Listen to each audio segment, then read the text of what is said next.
안녕하십니까? 저와 함께 마태복음 18장 15절부터 몇 구절 말씀을 같이 읽으시겠습니다. 마태복음 18장 15절에서 20절까지 말씀을 같이 읽으시겠습니다.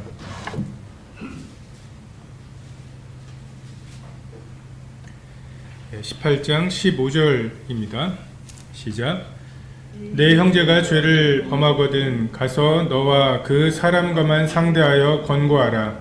만일 들으면 내가 내 형제를 얻은 것이요, 만일 듣지 않거든 한두 사람을 데리고 가서 두세 증인의 입으로 말마다 확증하게 하라. 만일 그들의 말도 듣지 않거든 교회의 말하고, 교회의 말도 듣지 않거든 이방인과 세리와 같이 여기라. 진실로 너희에게 이르노니 무엇이든지 너희가 땅에서 매면 하늘에서도 매일 것이요, 무엇이든지 땅에서 풀면 하늘에서도 풀리리라. 진실로 다시 너희에게 이르노니 너희 중에 두 사람이 땅에서 합심하여 무엇을 구하면 하늘에 계신 내 아버지께서 그들을 위하여 이루게 하시리라. 두세 사람이 내 이름으로 모인 곳에는 나도 그들 중에 있느니라.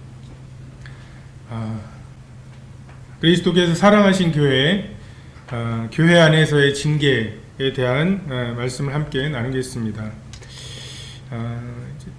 사람의 이렇게 역사를 보면 이렇게 한쪽으로 치우쳤다가 그 다음번에는 이게 중간으로 오는 게 아니라 그 반대편으로 이렇게 치우치곤 하는 그러한 그 모습들을 많이 보게 됩니다.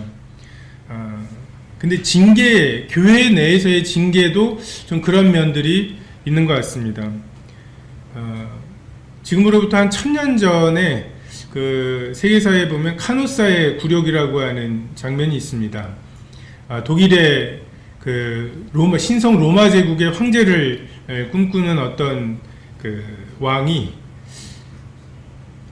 사제를 왕이 임명하느냐, 교황이 임명하느냐를 가지고 싸우다가 파문을 당했어요. 출교를 당했습니다. 교황에게. 그리고 이 왕과 함께하는 사람, 이 왕을 도와주는 사람들도 다 파문하겠다라고 선언을 했더니 이 왕이 이제 그 독일 지방을 통일하고 뭔가 로마 황제 노릇을 하려고 꿈을 꾸던 사람인데 한두 사람씩 이제 떨어져 나가고, 그리고 이제 엉뚱한 사람을 황제로 세우려고 하는 이런 반란의 움직임들이 있고, 그래서 카노사에 가 있던 황제, 교황에게 이 왕이 가서 그 3일 동안을 그 거친 옷을 입고, 그 고해성사를 하는 그런 사람들이 입는 그런 옷을 입고 그 추운 겨울에 맨발로 그 카노사의 성 문에서 그 문을 열어주시기를, 파문을 그 거두어 주시기를 그렇게 구하면서 굴욕을 당했던, 물론 이제 이 왕은 그 독일을 통일하고 그 신성 로마 제국의 황제가 된 후에 이 교황을 이제 쫓아냅니다. 하지만 교황권이 정말 그 교회의 어떤 그 징계가 왕조차도 벌벌 떨게 할 만한 이러한 경우들이 있죠. 그리고 이 세속의 어떤 정권들이 그 위태위태할 때마다 뭔가 위기를 불러 일으킵니다. 마녀사냥이라고 하죠.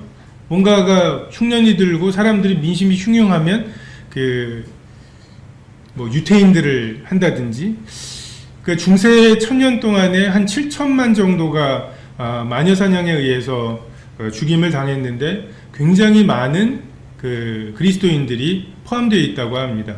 왜냐하면 그들의 권위 속에서 구원을 받는 게 아니라 그냥 영세를 받는 거, 세례를 받는 게 성경이 말씀하시는 바가 아니라 참 구원받고 거듭난 사람이 그 증거로 침례를 받는 게 맞다 해서 이 사람들이 다시 침례를 받죠.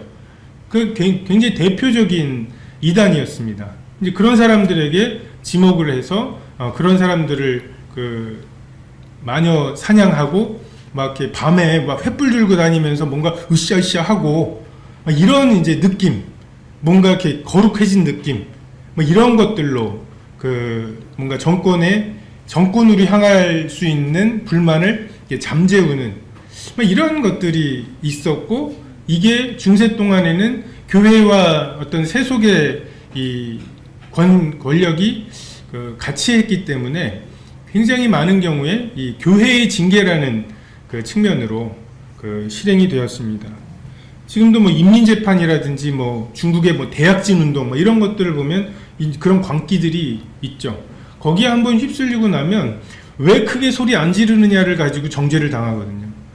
왜 먼저 돌 던지지 않느냐, 너 왜 머뭇거려, 뭐 이런 거 있죠. 이런 걸로 자기가 공격을 당할 수 있기 때문에 그냥 뭐 경쟁적으로 광기를 발휘하게 되고, 그 광기가 휩쓸고 이제 잠잠해지기까지는 이제 다른 데 신경 쓸 수가 없게 만드는, 이러한 이제 뭔가 조작을 하는 이런 일에 교회의 징계가 많이 사용이 됐습니다. 그러다 보니까 이것에 대한 또 반작용으로 교회가 아직도 징계를 한다고 하는 이 생각 자체를 굉장히 이제 막 무슨 꽃갈모자 쓰고 돌아다니는 막 그런 시대, 중세 때나 하던 그러한 것으로 생각하고, 성경이 말씀하시는 이제 징계를 행해야 하는데 마땅한 것을 행하지 아니하는 이러한 모습들을 보게 됩니다.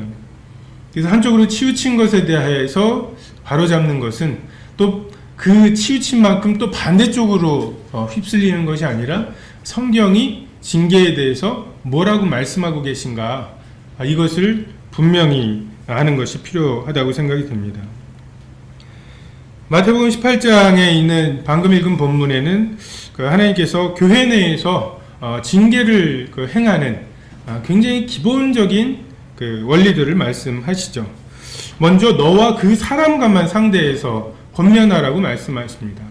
어떤 사람이 잘못했을 때 먼저 그것을 다 막 혐의를 가지고 사람들에게 알리고 막 이렇게 시작하는 것이 아니라 너와 그 사람과만 상대해서 권면하라고 말씀하시죠.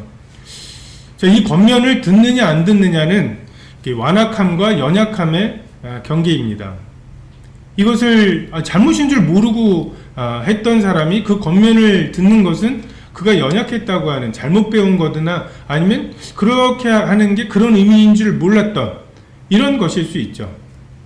뭐 그냥 왔는데 자기 다니던 교회에서 성찬식 하던 사람이 우리 교회에 와가지고 떡과잔에 그냥 참여한다, 뭐 그런 걸 징계할 수는 없잖아요. 그래서 그 사람에게 이건 말씀이 이러하니까 떡과잔에 참여하지 않는 게 맞다 라고 권면했을 때, 너도 침례받았다 뭐 그렇게 영접되기도 전에 막 그렇게 하는 것은 좀 완악함이죠. 근데 몰랐다고 하면서 그 일을 하지 않는 것, 이것이 필요하죠. 후회와 회개의 차이가 있죠. 후회는 걸린 다음에 하는 게 후회입니다. 회개는 걸리지 않았는데 자기 속에서 성령님의 어떤 근심하심과 이 죄에 대해서, 의에 대해서, 심판에 대해서 책망하심을 듣고 자기 스스로 견디기 어려운, 이게 드러나면 분명히 부끄럽고 할 텐데, 이거보다 성령의 근심 그리고 하나님과의 교제가 깨진 것이 더 견디기 어려움, 이런 것들로 인해서 하나님께 자복하고 돌이키는 것, 이것을 회개라고 할 수 있죠. 그래서 1대1로 우리가 권면해야 하는 이유가 그에게 회개의 기회를 줄 수 있습니다. 일부러 의도를 가지고 한 것이 아니라 잘못 배우거나 연약해서 한 행동들에 대해서 우리는 1대1로 권면을 해줄 필요가 있습니다. 1대1로 해야 되는 또 하나의 이유는 참 이 사안이 범죄로 회개할 마음도 없는 뭐 이런 여러 가지 것들이 이렇게 겹쳐야 공식적으로 징계에 이르게 되죠. 근데 그렇게 확정되기 전에 그 사람이 누구인지를 알리지 않도록 하는 것은 굉장히 중요합니다. 우리가 지금 뭐 회사에서 다니는 사원 1, 사원 2, 사원 3으로 불리는 게 아니죠. 각각의 인격이고 사람들 사이의 관계는 굉장히 인격적으로 맺어져 있습니다. 그래서 이 사람이 어떤 혐의를 받고 있다고 하는 사실 자체가 우리의 사랑과 신뢰로 엮여진 이 지체로서의 교제에 굉장히 영향을 끼칠 수가 있죠. 지금도 우리가 뉴스나 이런 데서 보면 뭔가 빵 터져요. 그리고 그 사람은 그렇게 낙인이 찍힙니다. 근데 무죄 판결을 받는데 무죄 판결 받은 것은 처음에 이렇게 이 사람은 이런 사람이야 라고 얘기했던 만큼으로 무죄야 뭐 이렇게 말하지는 않죠. 그래서 이 사람은 이미 무죄 판결은 힘겹게 나더라도 이미 매장돼 버리는 경우들이 굉장히 많이 있습니다. 근데 교회 내에서는 이것은 지체의 문제이기 때문에 더 중요하죠. 그가 죄로부터 돌이켰을 때 계속해서 우리와 교제를 해야 되는데 우리가 그냥 이것이 처음부터 그냥 드러나 버리면 그런 부분들에 있어서 장애가 됩니다. 나중에 말씀드리겠지만 징계의 목적은 회복이기 때문에 이런 부분을 주의할 필요가 있습니다. 그리고 나는 죄라고 생각하는데 이게 진짜 죄인지 여부는 아직 모르는 거잖아요. 무죄 추정의 원칙이라고 하는 형법의 원칙이 있죠. 그 사람이 판결이 나기까지는 일단 무죄로 봐야 하는 것이 맞는 것처럼 우리도 정말 정말 조심해서 이 문제를 다루는 측면에서 1대1로 정말 그 사람에게 내가 이렇게 보였는데 변명할 수 있는 자기를 변호할 수 있는 기회를 충분히 주는 것이 필요합니다. 근데 그렇게 해서 듣지 않거든 한두 사람을 데리고 가서 두세 증인의 입으로 말마다 확증하게 하라. 사도권이 사라진 이 시대에 한 사람에게 모든 권위가 있는 것은 성경적으로 굉장히 위험한 일입니다. 하나님께서는 한 사람에게 그렇게 몰아주시지 않았어요. 하나님께서 교회를 세우신 목적 중에 하나가 하나됨이거든요. 그리고 그 하나됨을 위해서는 하나님께서는 예수 그리스도 그분만이 사도이시고 그분만이 말씀을 하나님과 우리 사이에 중보로서 계시고 나머지는 그 말씀의 한 조각씩을 가지고 서로가 서로에게 의지하도록 내게 없는 이것이 저 사람에게 있고 저 사람에게 있는 것이 내게 있어서 이 지체들이 서로에게 의지하고 연합하도록 만드셨기 때문에 한 사람에게 모든 은사나 분별력을 주시지는 않았습니다. 그래서 우리가 만인제사장과 복수장로제를 실행적으로 행하고 있죠.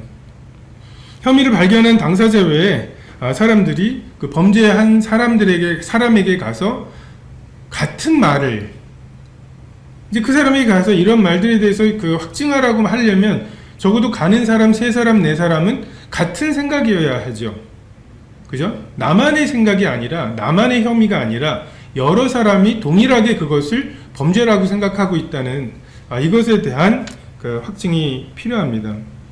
이건 개인적인 성향이나 뭐 복음 전하는 사람이 아니 복음 전해야지 지금 뭐 하고 있어라고 이것에 이제 조금 은사적으로 편향되어 있는 사람이나 아니면 구원받기 전에 경험이라든지 이런 것에 있어서 사람들은 굉장히 이건 이래 라고 하는 어떤 생각들을 가지고 있을 수 있습니다. 너무 성급하게 판단을 할 수 있는 위험이 있죠.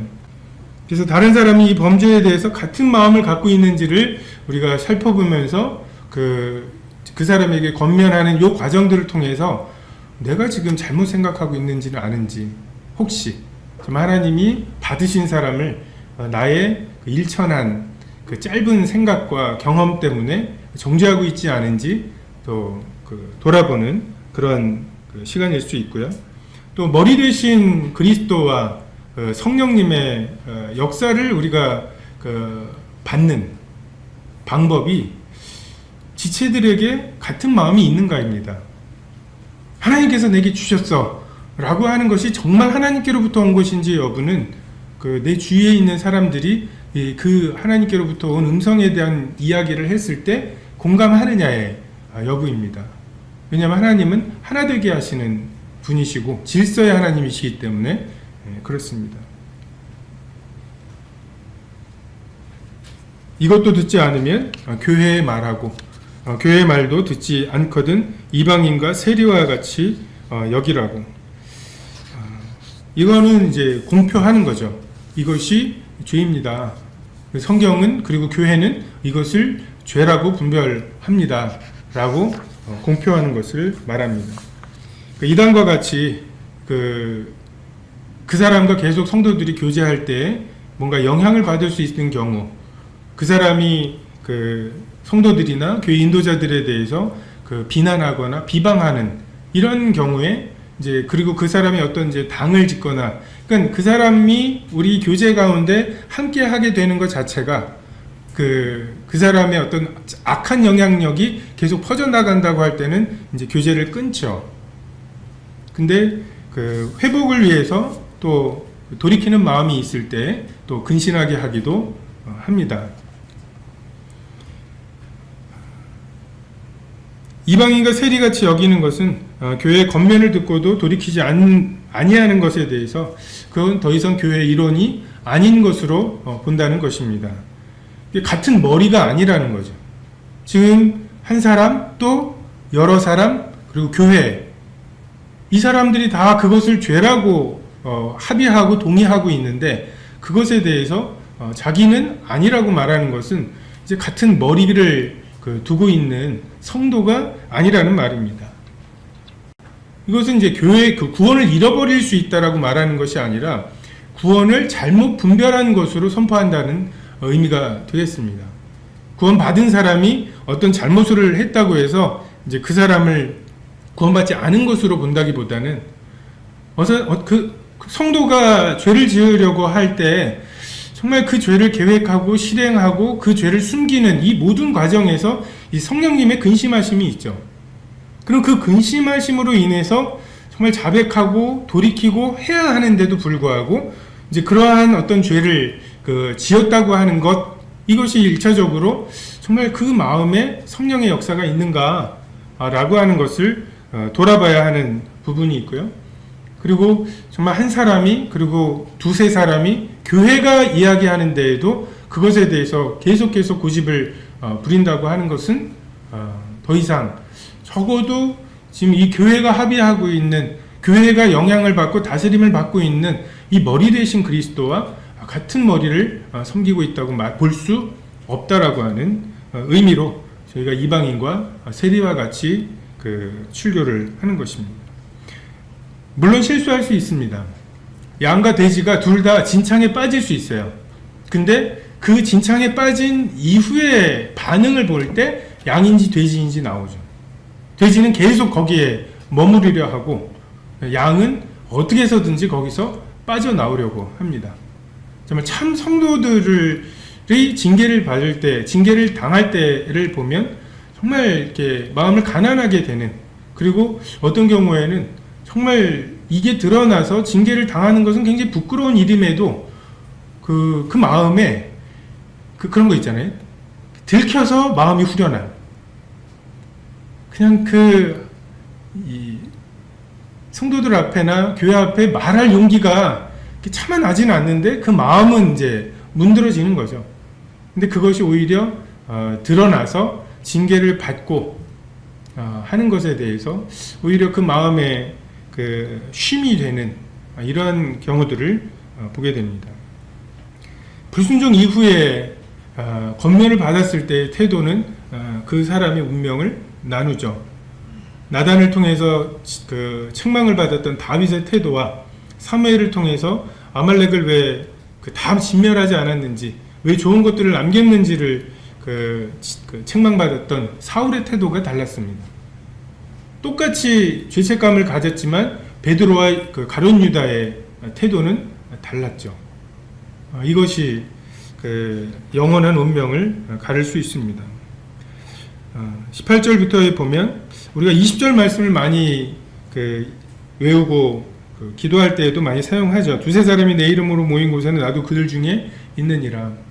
정말 이게 우리가 모여서 합심하는 것, 오늘 기도 시간이 풍성했는데 정말 이렇게 마음을 같이 해서 기도하고 그 기도에 대해서 성도들이 함께 아멘하는 것은 하늘에서 다른 의미라고 말씀하시죠. 물론 골방에 들어가서 아무도 보지 않는 곳에서 보시는 하나님께 구하라고 말씀하시는 것도 의미가 있지만 정말 우리가 너무 달라요. 상황들도 다르고 가치관도 다 다릅니다. 근데 이 사람들이 어떤 기도에 대해서 하나가 되어서 같은 간절함을 가지고 기도한다고 하는 것에 대해서 하나님은 그 기도에 대해서 그 하늘에서 매신다고, 그리고 하늘에서 푸신다고 말씀하십니다. 이 형벌의, 이 징계의 권위는 사도권을 위임받았다고 하는 어떤 성직자의 도장이 있는 것이 아니라 성령의 있죠. 성령께서, 머리 되신 성령께서 판단하시는 거죠. 근데 그 성령께서 그 일을 하신다고 하는 증거가 무엇인가? 한 사람, 두세 사람, 교회의 하나된 마음입니다.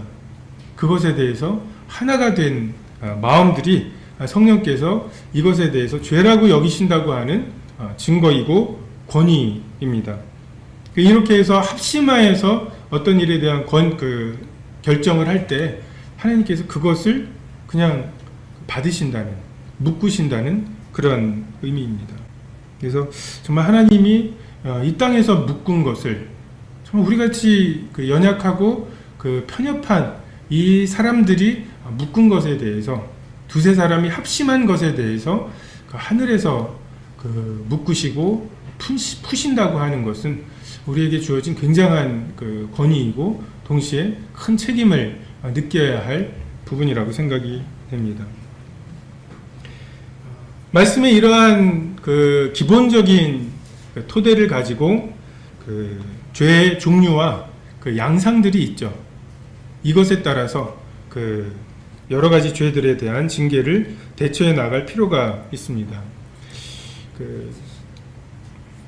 엠마오 성경학교 교재에 보면 이제 여러 죄의 목록들이나 그것에 대한 이제 말씀들이 나오는데, 오늘은 그거보다는 이제 실제적인 부분들을 좀 함께 나누는 것이 더 좋겠다는 생각이 듭니다.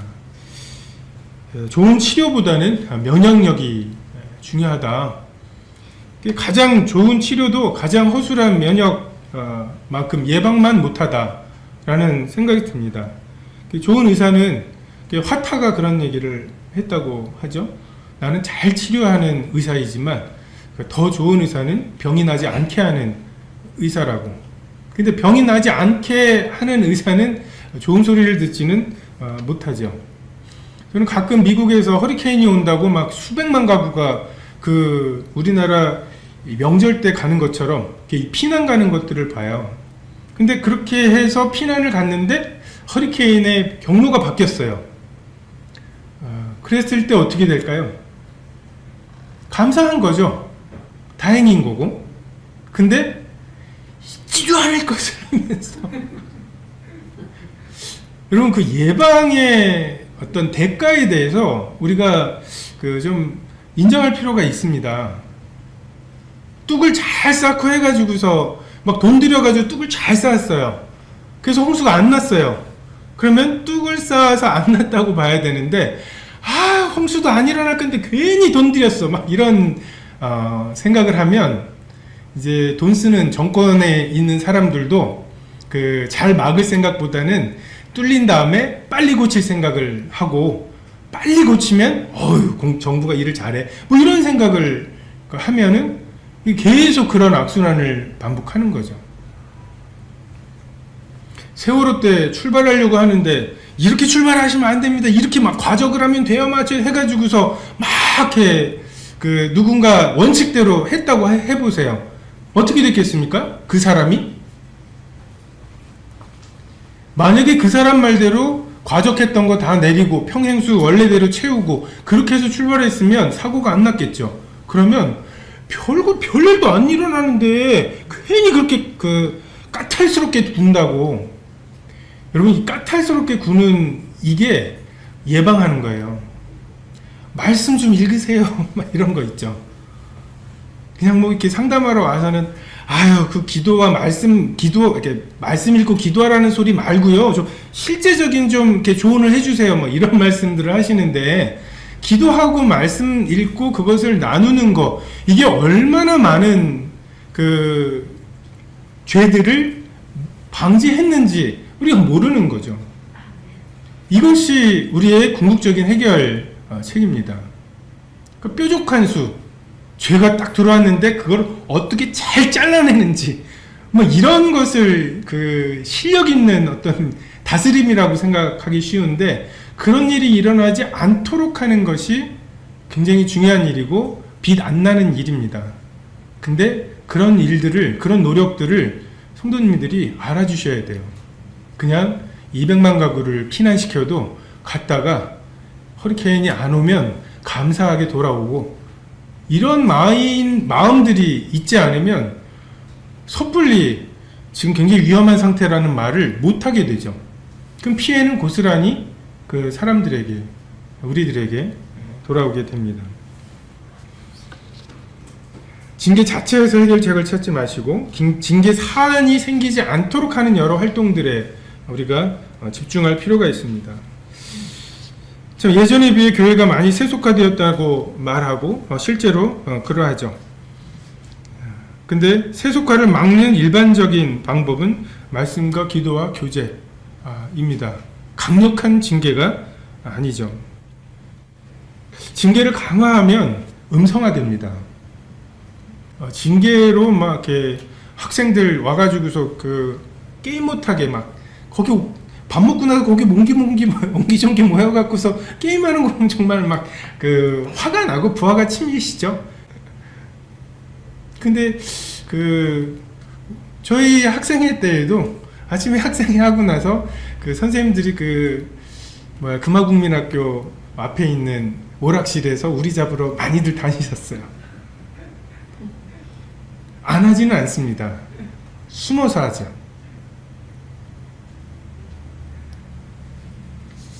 강력한 처벌은 굉장히 강력한 범죄를 가져옵니다. 여러분 지금 우리나라는 그래도 뭐예요? 조폭들이 싸워도 주먹으로 싸우고 칼로 찌르죠. 근데 이제 미국은 이제 총이죠. 한 번 총을 쓰기 시작하면 이쪽이 총이에요. 그러면 이제 서로 말로 이렇게 하는 이런 단계가 없이 그냥 저게 어디서 뭘 꺼낼지 모른다는, 그래서 운전면허증 꺼내다가 총 꺼내는 줄 알고 총 맞고 막 이러는 일들이 생기게 됩니다. 전에도 말씀드렸죠. 이스라엘에서 유치원에 부모님들이 너무 애를 늦게 데려가니까 1시간당 얼마 벌금을 매겼더니 이 부모님들이 그래 나 1시간 늦을 테니까 벌금 내지 이게 비용이 돼버리는. 옛날에는 늦게 가면은 그것 때문에 남아있어야 되는 선생님에 대한 미안함 이런 인격적인 그 미안함 때문에 헐레벌떡 오는데 아직 7시 안 됐어. 1시간치 돈을 내지 이렇게 돼버리는 것. 사람이 그냥 그렇게 돼요. 우린 인격적으로 지어졌고 정말 하나님 앞에서 인격적인 죄책감을 갖게 되어야 하는 거지, 얼마짜리 또는 형량이 얼마인 거 이렇게 해가지고선 우리 마음에 그렇게 깊이 들어오지 않습니다. 징계가 의미가 있으려면 기본적으로 이런 인격적인 얽힘이 있어야 돼요. 정말 우리 가운데에서 누가 누구인지도 모르고 그냥 왔다가 가는 그런 교회라면 어떤 사람이 징계를 받았는데 그 사람하고 나는 아무런 관계가 없어요. 지금 수많은 사람들이 신문에 오르내리잖아요. 근데 그 사람에 대해서 그 사람이 형을 받든 무죄 판결을 받든 아무 상관이 없죠. 우리가 얽힌 것이 없으니까. 우리가 교회에서 징계를 한다고 해서 그 사람 회사를 못 다니게 하겠습니까? 아니면 이혼을 하게 만들겠습니까? 우리가 정말 서로 간에 하나된 교제, 이것이 전제되지 않으면 교회의 징계는 아무런 의미가 없는 것이 되어버립니다. 징계 범위가 있죠. 이제 어떤 교회에서는 정말 하나님 앞에서의 굉장히 내밀한 죄를 이렇게 공개적으로 이렇게 드러내고 공개적으로 고백하는 이런 교회들이 있어요. 그리고 이제 그것으로 어쨌든 죄를 자백하는 이런 의미로. 근데 성경적으로 보면 죄를 그 죄의 영향력만큼의 범위 내에서 징계하는 것이 원리입니다. 정말 하나님 앞에서 우리가 매일같이 우리의 어떤 삶이나 우리의 마음의 생각이 만약에 교회 내에서 드러난다면 다 징계받을 만한 사람들이죠. 근데 그것에 대해서 내가 하나님 앞에서 행한 것, 정말 하나님 앞에서 떠올린 것, 그래서 하나님 앞에 죄를 지은 것이고 내 몸을 써서 어떤 행동들을 하거나 뭐 하지 않았다면 그것에 대해서 성경이 말씀하신 대로 자백하고 버리는 것으로 해결하는 것이 마땅합니다. 고해성사라든지 죄사함 뭐 이런 것이 아니라, 물론 이제 이 자백이라고 하는 것을 저희 아이들도 보면은 막 이렇게 잘못해놓고는 미안해도 안 해. 그러면 미안해 막 하면서 미안하다고 했잖아. 그러고 이제 한쪽에는 이제 너무 늦었어 막 하고 이제. 근데 그것도 문제죠. 너무 이렇게 그 자동 판매기에다가 돈 넣고서 이렇게 용서를 끄집어내는 것처럼 왜 안 나와 하면서 막 자백을 했는데, 이것은 성경에서 말씀하시는 이제 그것과는 좀 다른 면이 있습니다.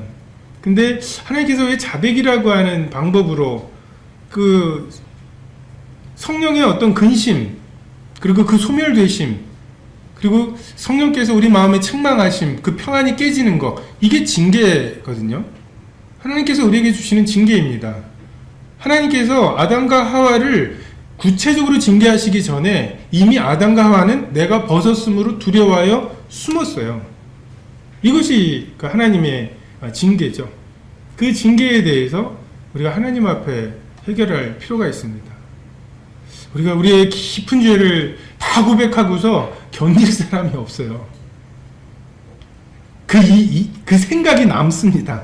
이게 분명히 남아요. 하나님은 우리의 죄와 허물을 기억지 않으실 수 있는 전능하신 분이고, 우리는 그게 굉장히 깊은 곳에 들어가서 저 인간 하면서 생각이 납니다. 그래서 그것이 하나님께서 요구하시는 바도 아니고, 다만 이제 우리가 죄를 범하고 그것 때문에 어두움 가운데로 가게 되고, 그러면 하나님과의 소통이 깨지니까 또다시 범죄하게 되고, 이 악순환이 도는 것을 막으시기 위해서 하나님께서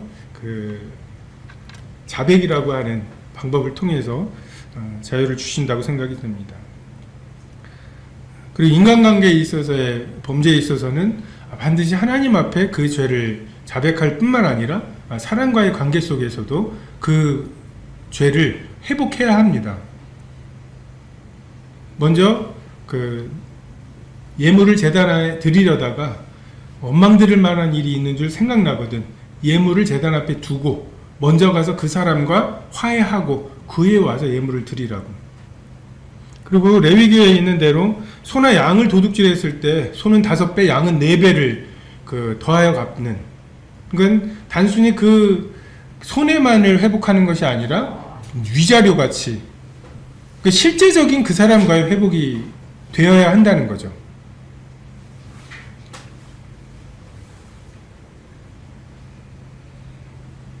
그리고 실수와 의도성, 그냥 뭐 도끼질을 하다가 돌이 이게 날아가서 죽은 사람을 죽인 것과 의도를 가지고 죽인 것, 도구를 가지고 죽인 것은 뭐 도피성이고 뭐 하나님의 이 전에 뿔을 잡든 말든 죽이는 거죠. 의도를 가진 것. 근데 실수로 한 것에 대해서 하나님께서는 도피성을 말씀하시는 것으로 우리가 받고, 우리도 범죄를 대할 때 그러한 것들을 살펴볼 필요가 있습니다. 성경에 나타난 징계의 원리를 보면 에덴 동산에서 하나님께서 아담과 하와에게 징계하시는 이런 장면들이 나오죠.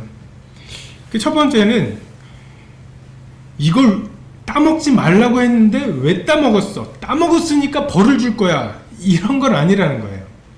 우리는 징계를 보복으로 삼으려고 하는 경우들이 많습니다. 하나님께서 선악을 알게 한 나무 다 먹고 이거 못 먹게 하시는데 이걸 먹냐 하면서 괘씸하다고 해서 죽이신 게 아니에요. 이걸 먹으면 죽으니까 못 먹게 하신 거죠.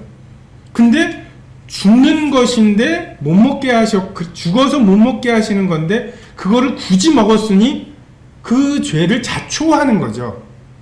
그러니까 형벌은 기본적으로 자기가 범죄함으로 추가적으로 받는다기보다는 범죄 그 자체로 인해서 자초하는 것입니다. 죄의 삭시 사망인데 내가 범죄했으니까 죄의 삭신 월급을 받는 거죠.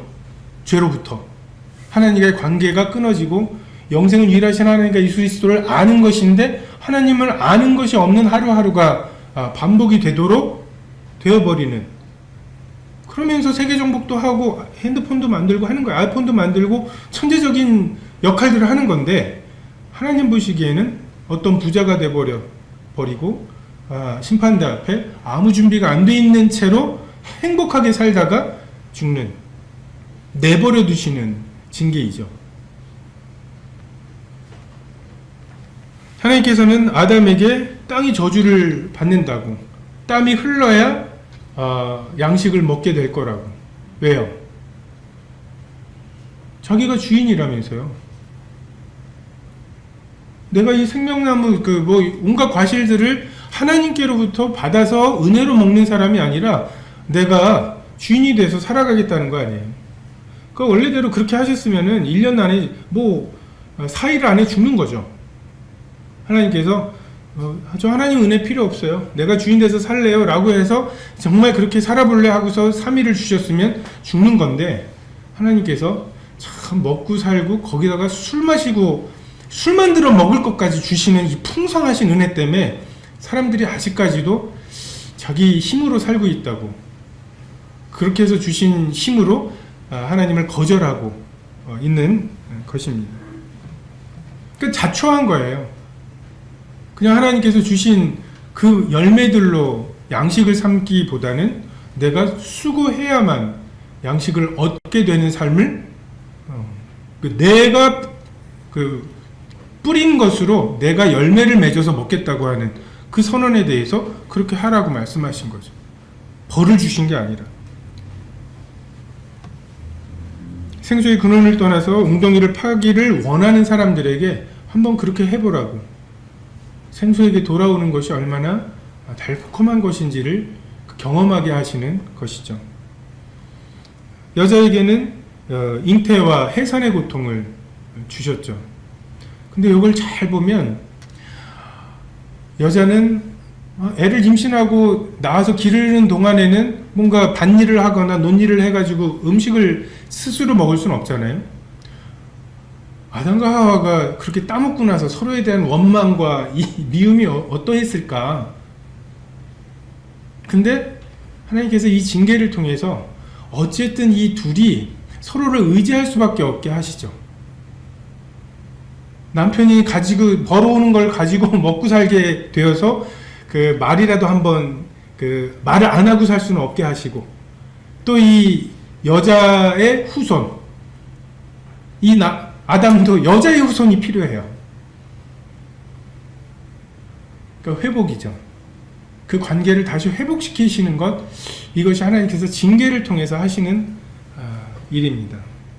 그리고 무엇보다도 가죽옷을 통해서 하나님께서 보여주신 것, 아니 왜 제일 억울한 게 그 양이잖아요. 근데 하나님께서 그 양을 통해서 내가 죽을 거다 라고 하는 것을 보여주시는 것, 이것이 그 하나님의 징계의 표본이고 표준입니다. 우리가 교회 내에서 징계할 때 이러한 측면들로 해야 할 필요가 있습니다. 실제로 이제 서동교회에서 징계를 할 때 그 장로회에서 주로 진행을 하게 되죠. 필요한 사람들에게 의견을 청취하고 실제 일어난 일들에 대해서 그 사실을 좀 집중합니다. 우리는 그 사람이 이런 일을 했어요, 이런 말을 했어요, 거기까지인데 이런 말을 했어요, 그러니까 이런 거 아니겠어요? 자기 해석을 담아요. 그리고 그 해석에 하면서 감정까지 섞이기 시작하면 실제로 그 사람이 했던 것과는 전혀 다른 모양으로 우리가 만들 수 있습니다. 그리고 최대한의 익명성을 중요시하고, 그 자수한 경우와 들킨 경우는 전혀 다른 사안이죠. 그리고 아까 말씀드렸던 것처럼 성령님께서 그 마음에 주시는 그 애통함 때문에 일어난 일들, 이것에 대해서 관찰하려고 애를 씁니다. 교회는 보면 가족하고 회사의 중간 정도 되죠. 성도님들마다 교회에 참여하시는 수준에 따라서 이 스펙트럼이 좀 다르긴 해도, 회사에서 명예퇴직하는 분 리스트를 뽑는 것과 징계를 받는 것은 전혀 다른 문제이죠. 서로가 엮여 있기 때문에 부품 하나를 다른 걸로 갈아 끼는 것과 이 몸에서 살점이나 기관 하나를 떼내는 것은 전혀 다른 문제입니다. 그래서 충분히 주의하고 조심할 필요가 있습니다. 그리고 징계를 한 경우에 또 많은 경우에 해제를 하게 되죠. 기본적으로 죄에 대한 인정과 돌이킴이 필요합니다. 성령께서 하시는 가장 기본적인 사역이죠. 그 사람에게 죄를 깨닫게 하시는 역할과 그 죄로부터 돌이키게 하시는 역할이 있죠. 그리고 은혜를 구하는 태도가 있고, 또 실제적인 손해나 관계가 또 회복되는, 그 사람이 그 범죄로 인해서 하나님 앞에서 뿐만 아니라 사람들과 또는 이제 손해를 끼친다거나 이런 경우에 그것을 회복시키시는 역사를 우리가 볼 필요가 있습니다. 그리고 이것은 굉장히 인격적인 것이죠. 자, 이런 죄는 이렇게 해서 징계는 어떤 거, 그리고 몇 개월, 이렇게 해서 그냥 이렇게 해서 이렇게 찾으면 되는 이러한 것이 아니라, 실제적으로 사람과 신뢰의 그 관계 속에서 정말 그가 지금 그 사람과 신뢰라고 하는 이 교회의 하나됨에 얼마나 저촉이 되어 있는지, 그리고 그것을 받는 태도가 어떠한지, 그리고 그가 돌이키기 위해서 좀 어떠한 것들이 필요한지를 생각해서 격려하는 것이 도움이 될 때가 있고, 함께 하지만 떡과잔에 참여하지 못하게 되는 이러한 것이 더 필요할 때가 있습니다. 그래서 징계 해제의 기준은 성도들에게 경계의 부분과 저게 저렇게 작은 죄야? 라고 하는 이제 경계의 부분과, 그리고 또 회복의 부분, 이 두 개를 고려합니다. 그래서 이것을 너무 쉽게 성도들이 생각할 수도 있기 때문에 기한을 정하기도 하고, 또 이제 충분히 그가 주님 앞에 돌이켰다고 보여질 때 해제하기도 하고. 근데 항상 징계를 해제할 때 보면 두 가지 불평을 들어요.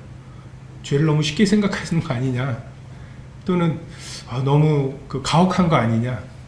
성도님들의 이 보시는 시각이 이 범위가 있기 때문에 어떤 분에게는 너무 오래되는 거 아니야 라는 생각과, 그리고 너무 빠른 거 아니야 라는 생각이 동시에 있으시더라고요. 그래서 그럴 수밖에 없는 게, 징계는 교회의 어떤 죄에 대한 경각심과 경계, 거룩함을 세우는 것이다 라고 하는 것을 생각하는 입장과, 그리고 그 영혼의 회복을 생각하는 입장, 그 사이이기 때문에 이 입장에서 보면 조금 부족하고, 이 입장에서 보면 좀 길 수밖에 없는 면들이 있는 것 같습니다. 우리가 징계를 할 때 주의해야 될 점들을 몇 가지 말씀드리겠습니다. 징계는 형벌이나 보복이 아니라는 것을 좀 우리가 인식할 필요가 있습니다. 벌은 하나님께서 그에게 주시는 거예요. 우리가 막 징계를 하고 그를 막 이렇게 범한 죄만큼을 어려움을 막 하거나 이러는 것으로 교회의 징계를 두신 것이 아닙니다. 여러분, 형법이라고 하는 게 죄 지은 사람들을 벌 주는 게 형법이라고 착각하시는데, 형법의 존재 이유는 뭐냐면, 죄를 지은 사람이 자기가 지은 죄보다 더 많은 벌을 받지 않게 하는 것입니다. 이해가 되십니까? 나는 100이라고 하는 죄를 지었는데 110 정도의 형벌을 받게 안 하던 거예요. 만약에 형법이 없다면 광화문 내거리에서 찢어 죽일 사람이 얼마나 많습니까? 우리의 법관적으로 생각하면 맨날 광화문에 모여가지고서 촛불 하나씩 들고서 만약에 재판을 한다면 그렇게 해서 참혹하게 죽을 사람들이 얼마나 많아요. 그거를 막는 것이 형법의 원리예요. 더 가혹하게 벌을 주려고 만든 게 아니라, 마찬가지로 정말 이 세상의 법도 어떤 범죄한 사람들에 대해서 이러한 태도를 취하고 있다면 우리는 더 얼마나 그래야 하는가. 그러니까 징계를 형벌로 쓰려고 하는 사람들의 이 마음을 보면, 물론 정말 그 교회의 거룩함과 이런 것들에 대한 순수한 마음이 있으시죠. 근데 또 한편으로는 자칫하면 우리가, 나도 죄 짓고 싶은데 죄 안 짓느라고 애를 썼는데 쟤 저렇게 죄 짓는 애를 가만 놔두면 나는 뭐가 돼, 나는, 뭐 이런 거 있죠. 안식일을 나도 안식일에서 돈 벌고 싶은데, 나는 꾹 참고 지금 나와서 예배를 드리고 있는데, 안식일에 돈 벌고 예배도 안 드리는 저 인간은 막 하면서 안식일에 예배 드리는 게 이제 힘겨운 사람, 죄 짓고 싶은 사람, 이런 사람들이 자기는 꾹 참은 죄를 지은 사람들에 대해서 굉장히 가혹한 경우들이 많아요. 이제 그것은 굉장히 위험한 일입니다. 관계가 끊어지고 부끄러워하고 두려워하고 숨게 되는 것, 성도들과의 허물없는 교제가 끊어지는 것, 그리고 자기 죄를 정당하기 위해서, 뭔가 하나님이 알람이 울렸을 거 아니에요? 경고가? 근데 그것을 이겨내고 이게 무슨 죄야? 하면서 그 죄를 계획하고 실행하고 이게 무슨 죄냐고 하면서 막 버티어야 할 때, 아무렇지도 않게 예배를 드려야 되고 성도들과 교제를 하게 될 때 참 우리 마음이 얼마나 완고해져야 되겠습니까? 이게 징계이죠. 형벌이라고 하면 이게 형벌입니다. 그래서 구원받는 사람들만 형벌을 받아요. 징계를 받습니다. 마음에 이런 거리낌이 없는 사람들은 교회의 징계 아무것도 아니에요.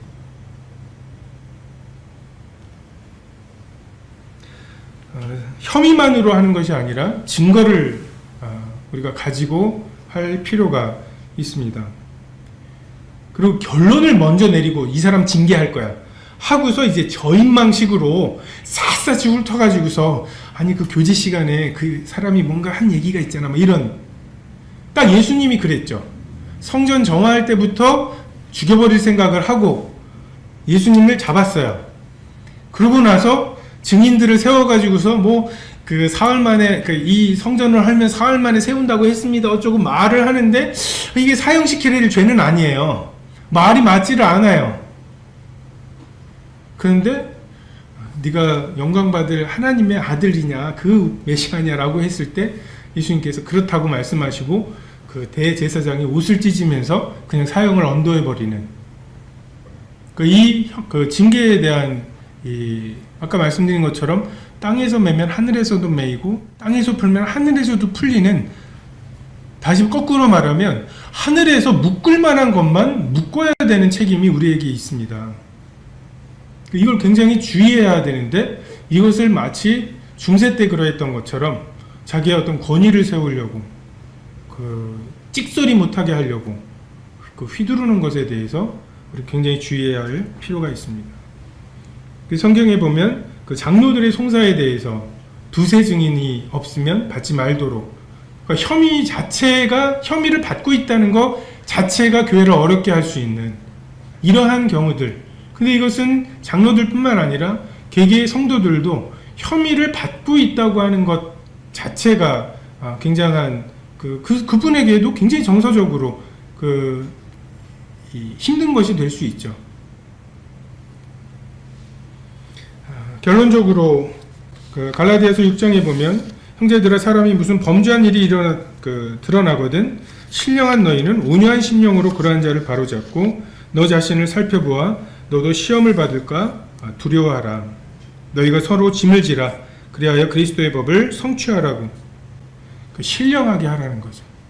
성령님을 따라서 이 문제를 하라는 것입니다. 온유하게 하라고. 사사기에 보면 레위인의 첩을 베냐민 사람들이 강간하고 죽여서 보냈죠. 그래서 12조각을 내서 사람들을 모았습니다. 분명히 그 베냐민 지파 사람들이 한 것이 잘못이고 벌을 받아 마땅하지만 처음에 계속 지죠.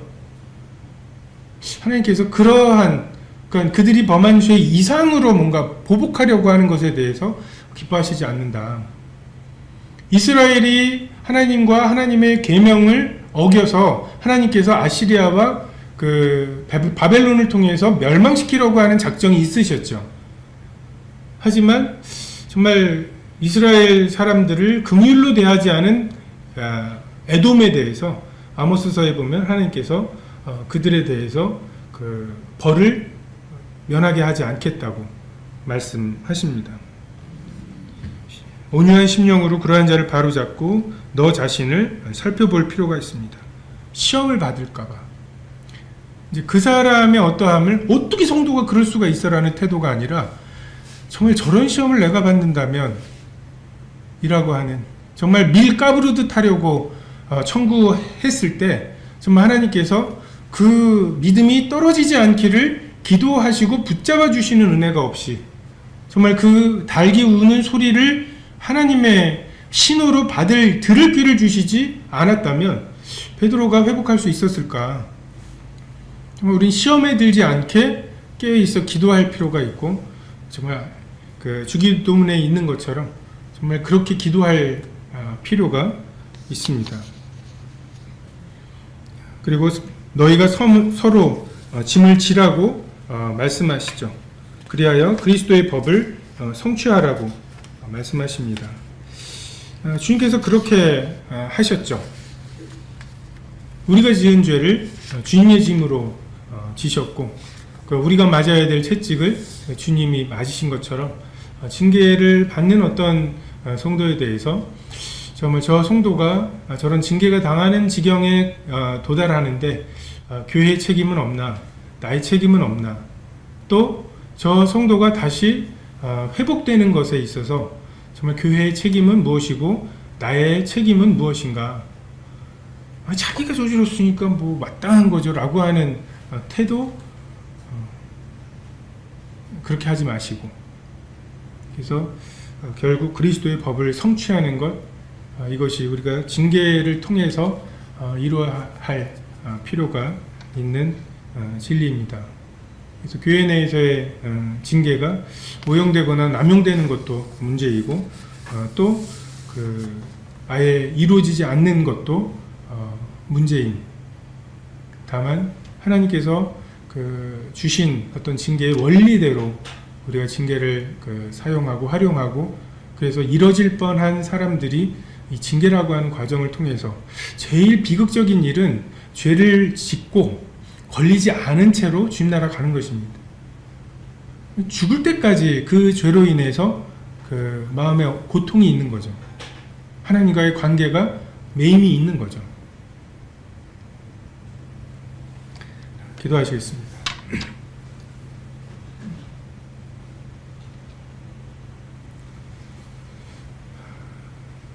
좀 경험이 짧고 정말 자기 생각 속에 빠져있는 이러한 자들에게 주께서 피로 사신 교회와 성도들의 좀 징계를 맡기셨습니다. 좀 저희가 신령해야 합니다. 좀 성령님의 마음이 저희 마음에 충만해야 합니다. 좀 주께서 서대문 교회를 이 죄악된 세상 가운데에서 좀 여기까지 지키시고 인도해 주신 것에, 보호해 주신 것에 참으로 감사를 드리며 좀 주님의 좀 계속되는 좀 교회에 대한 좀 죄를 깨닫게 하시는 역할과 좀 의로움을 드러내시고 좀 하나님께 돌이키게 하시는 좀 그러한 역할들을 통해 교회를 거룩하게 하시고 정말 흠없는 신부로 준비되어 갈 수 있도록 도와주시기를 기도드립니다. 감사를 드리며 이 모두를 우리 주 예수 그리스도의 이름으로 기도했습니다. 아멘.